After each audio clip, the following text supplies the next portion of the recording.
আসসালামু আলাইকুম। আজকেও নিয়ে আসলাম ছোট্ট একটা মানবিক ভিডিও। আজকে আমরা চলে আসছি আমাদের ট্যাংরা এবং বর্মির মাঝখানে যেই দুখালা বৃষ্টি আছে ওই বৃষ্টির মধ্যে। এই বৃষ্টির মধ্যে জংলার কারণে কিছুই দেখা যায় না, যার ফলে আমাদের ড্রাইভার ভাইদের চলাচল অসুবিধা হয়। এই বৃষ্টির মধ্যে যে আগাছা জাংলাগুলো আছে সবগুলো সরানোর চেষ্টা করব ইনশাল্লাহ, যেন বৃষ্টিটা ঠিক আগের মতো বড় এবং সুন্দর হয়, আমাদের ড্রাইভার ভাইদের চলাচল সুবিধা হয়। এই বৃষ্টির মধ্যে আগাছা এবং জাংলা হওয়ার কারণে এক দিক থেকে গাড়ি আসলে অন্য দিক থেকে দেখা যায় না, যার ফলে যে কোনো দুর্ঘটনা ঘটে যেতে পারে। এই ব্রিজে আগাছা এবং জাংলার কারণে যেন কোনো দুর্ঘটনা না ঘটে, সেই জন্য যতটুকু করা উচিত আমরা করার চেষ্টা করব ইনশাল্লাহ।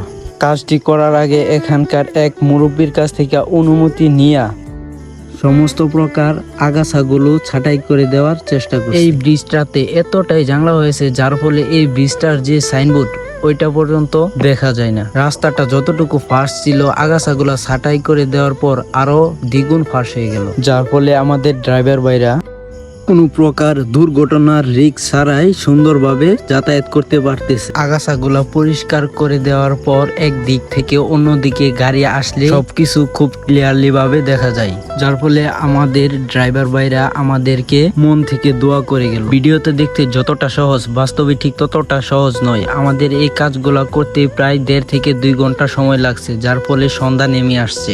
আমাদের কাজটা যদি ভালো হয়ে থাকে অবশ্যই আমাদেরকে লাইক, কমেন্ট এবং শেয়ার করে দিবে। এই ভিডিওতে যদি ভালো পরিমাণে লাইক, কমেন্ট এবং শেয়ার আসে তাহলে সম্পূর্ণ ব্রিজটি কালার করার সম্পূর্ণ দায়িত্ব নিব আমরা ইনশাআল্লাহ।